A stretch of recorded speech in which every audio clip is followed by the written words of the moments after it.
Hey, how's it going, everybody? Wanted to kind of do a quick update as far as where I'm at in August. Lots have kind of happened in the past few months. Market dips, especially from last week and this week. Great buying opportunity to kind of stack some more coin, maybe look for cheaper hardware, but it's a lot better, in my opinion, to just buy the dip and earn a lot more coin, because trying to make that yield in machines will take a long time, especially for KAS ASICs and especially the lithium miners coming out, the new ASICs, AL0, AL1, all the Bitmain machines and the Ice River machines coming out. Anyways, wanted to talk about kind of what I've been doing over the past month and a half since my last video. Man, I've kind of had to make some changes. First off, I'll talk about ventilation. It's been pretty hot, you know, the past few months, 95, 90s during the day. Ambience used to be in like the 100 range. I would say 105, probably low 100s throughout most of the day.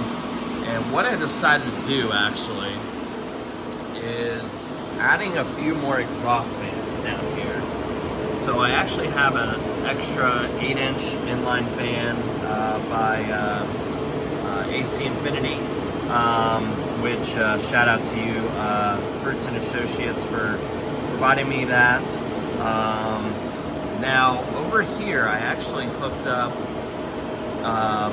ducting for the exhaust out of the Ice River KS2 with a V-bore 8-inch inline fan to exhaust out as well. And I'll show you guys what I use. This is definitely jerry-rigged, but I actually had a Etsy shroud that was for an S19 way back, but it fits, you know, the back of the KS2 fine. So I mean, it's in there, whatever, but it helps exhaust the heat right through out there. So right now I got, you know, 3 exhaust fans pumping all of this heat right out, you know, the garage. It's been helping actually quite a bit since I've done that. And now my temperatures, my ambient, roughly in the 90s now. It barely gets in the 100 range, so that's great. I know that's been working. Another thing I ended up doing, Zealous. I was mining that, stacking Zealous. Then I was using Unminable, converting it into Solana, Ethereum, Tether, Jupiter, trying to stack a little bit of bags. Well, Zealous have been tanking, and it's been just lower lows, lower highs. It's not looking good. So ended up, my first time probably in the past year or two, actually turning off most of my rigs that are the 16 series cards.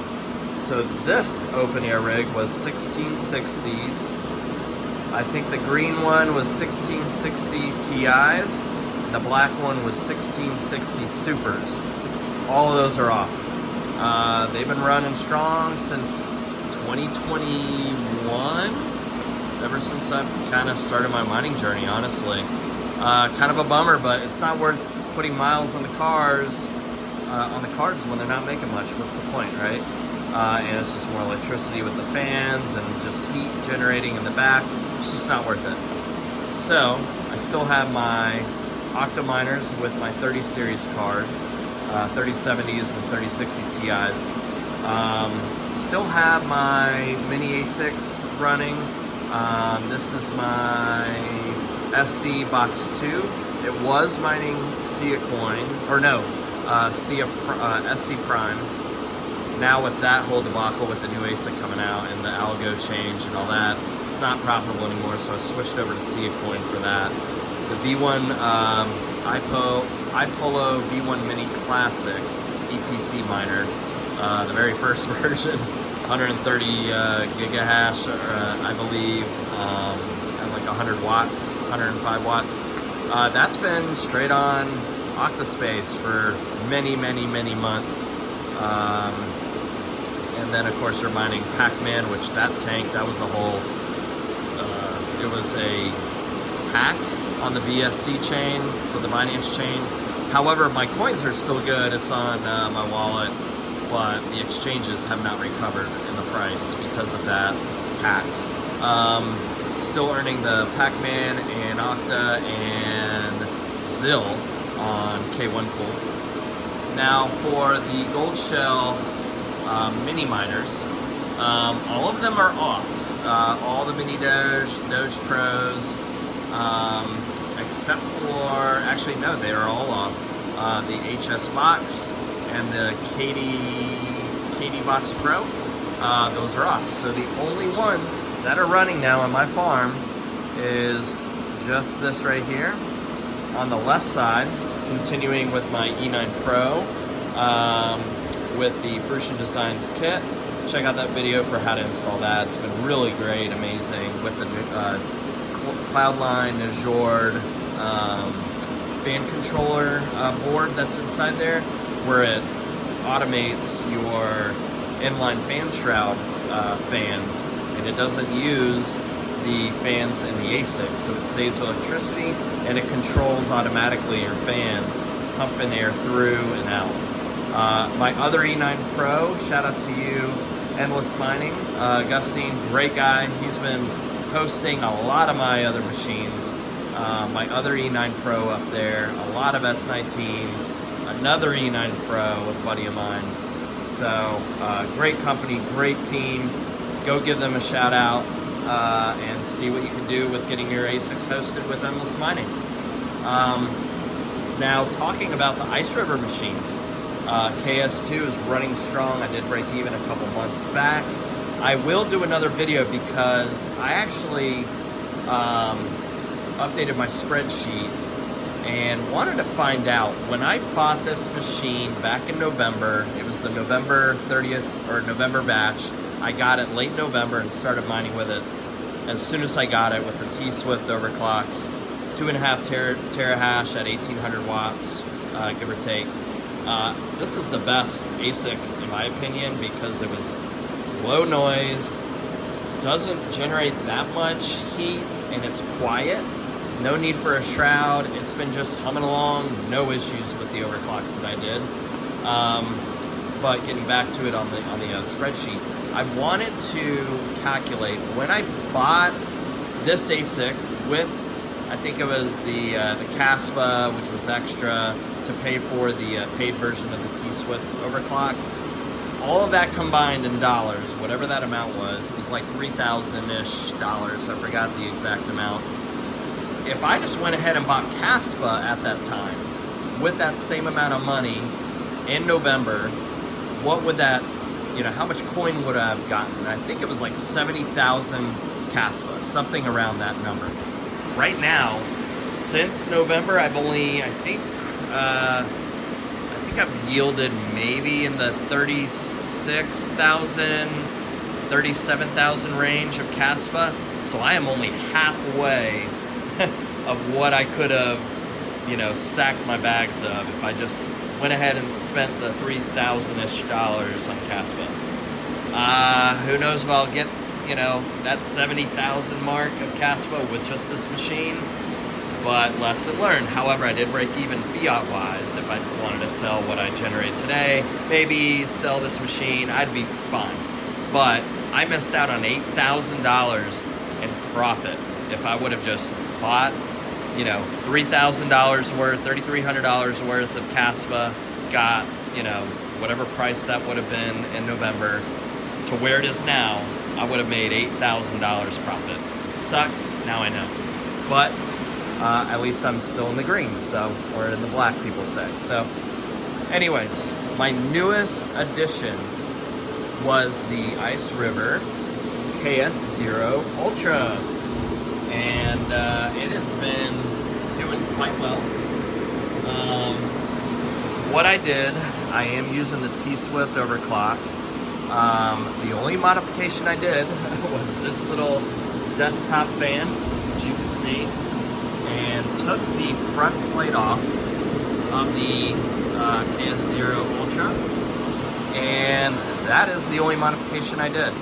And I am using the T-Swift 562 gigahash overclock option. I think it's the G version, and it has been mining perfectly, no issues. Ambient's been fine, you know, obviously ambient's in the 90s right now.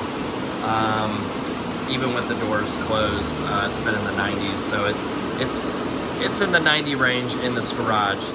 And the temperatures, internal chips, the fans, I mean, everything has been perfect on this machine, and it's been humming along the 562, 561 range for, I think now it's been 10 days, 2 weeks, something like that. I'll have another video update of just specifically the Ice River KS0 Ultra.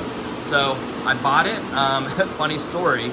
I was searching. I was like, man, I know T-Swift. I know he would, you know, he hooked me up with KS0s when they first released way back. The KS2 I got from Charlie Lynn. Shout out to you, Charlie. But I knew I could probably get this around the 250 range delivered to the States. So I was like, man, I'll just check like Coin Mining Central and see what other retailers are selling this for, and see if I could use a promo code from one of the creators, right? And let's see what happens. So I went on Coin Mining Central, I typed in the hobbyist, or the hobbyist, whatever the hobbyist miner's code was. They knocked off like $100 or something in euros for this device. Ended up being like, when I was on the Coinbase commerce site paying in crypto, USDT for this, or USDC, it came out to like $260 or something like that, around there. All said and done with the PSU. Oh, sorry, I did upgrade the PSU to the 230 watt PSU. That's the only mod that I did, as well as taking off the front plate and adding like a small little fin. So sorry about that. And so yes, $260 delivered. I felt like, you know what, I could buy Caspa at $260-ish, or just buy this, let it run, let's see what happens, right? It's very low amount of money in my opinion. I actually calculated the payout as well, as if I bought the coin instead of buying the machine, how long it would take to generate the same amount of coin. And right now I would have only missed out on like $10 profit based on $200 and something worth of coin. So, well, I'll kind of update that as we go along, the progress of that. So yeah, I thought that was pretty cool. And they, I think after they found out about me using the hobbyist promo code on the KS0 Ultras, you can only do one at a time, obviously, because the hobbyist discount would maximize your savings per item if you only had one item on your card. So if you did multiple orders with that promo, it would have been better. And I was going to do that, but I only wanted one. Thank God I did, because hash rate's skyrocketing. Good luck trying to get your yield, so whatever. But I think they stopped allowing you to apply those promo codes for the KS0 Ultras, which is funny. So now you can't do it, but hey, now you know. Next batch release of new machines, see if that works. I mean, hey. So yeah, shout out to you, hobbyists. That promo came from you, and it worked. So yeah. My last thing I want to talk about are these L3 Pluses, and I am trying to just sell them. If I get more than $150 each, great, I'll break even on them. I paid a year or two ago from Facebook Marketplace $130. They have the Hive OS installed on it, the overclocks, or the underclocks, I think the more efficient firmware. But yeah, no, they're great machines. This is the coolest kind of thing that happened to me last month. I had a Aurora's 3060 Ti gigabyte card, and it, I don't know what you call it, code 43, it had a factor, or I forgot what the name is, where you just can't use the card. It won't register in Windows, and whatnot. So anyways, I did a RMA with Gigabyte. Gigabyte is legit. I actually think they had really good service. I've done it twice already. and I got it back in 10 days, give or take, less than that. No questions asked. Sent them the 3060 Ti, Aurora's GPU. They sent me back a 3070 Eagle, which was awesome. So I sent them a 3060 Ti, got back a 3070. I call that a win, right? I mean, hey, I'll add to my 3070 fleet here. So I'm just doing basically just one card rig. I might switch it back over to Zealous and just kind of stack a little bit of coin. It doesn't generate much by itself, so we'll see. But I thought that was pretty cool. The Gigabyte RMA process, in my opinion, is very, very good. I've never had issues. Now, I've only done 2 of them so far, but hey, sending them a 3060 Ti and getting a 3070 back is quite a win in my book. So anyways, this is where I'm at. Oh, and I didn't talk about what I'm doing with Zealous. So I'm mining Zealous on a mineable, sending it USDT to an exchange, leverage trading that USDT to earn more. Now with this drop, I basically just lost like 10 or 12 days worth of profit. So it is what it is. I'm gonna start over again, trying to, you know, leverage trade 5x. Let's kind of grow it, you know, maybe get to that $100, $200 mark, grow it faster than, you know, mining Zealous, because Zealous, you're losing money every single freaking day. So that's unfortunate, but yeah, that's where I'm at. Exhaust, you know, my air control has been a lot better. Now we just need the market to start picking up and start stacking more coin. And my E9 Pros with endless mining and here are on Octaspace. Man, I've been stacking up Octaspace for the past 8-9 months, maybe. Probably the best decision leaving Ethereum Classic, in my opinion. So yeah, that's pretty much it. I will keep you guys posted. Thanks for tuning in. Leave comments below. Give me your opinion on, you know, what I'm doing. Is it the good route to go? I think running these rigs and that rig on Zealous and getting paid out in USDT, I think I'm earning about $9 a day, close to it. Sometimes it's $9, sometimes it's $10. And I think it costs about $8 or $9 in electricity to run. So yes, I'm still kind of above break even. When I get to that break even mark, then I'll probably just turn off, because there's no point in running miles on the cards for $2 extra profit or less, right? So hopefully I can grow my USDT bag, leverage trading, earn way more, make up the money I just lost in the past 12 days. But yeah, it's been a wild run. But hey, I think we are now at the final stretch before the parabolic run up that we've all been waiting for. So let's go and keep on mining, and look forward to hearing more about your comments below and any changes that you think I should do, and critique my video, please. Talk to you guys soon. Bye.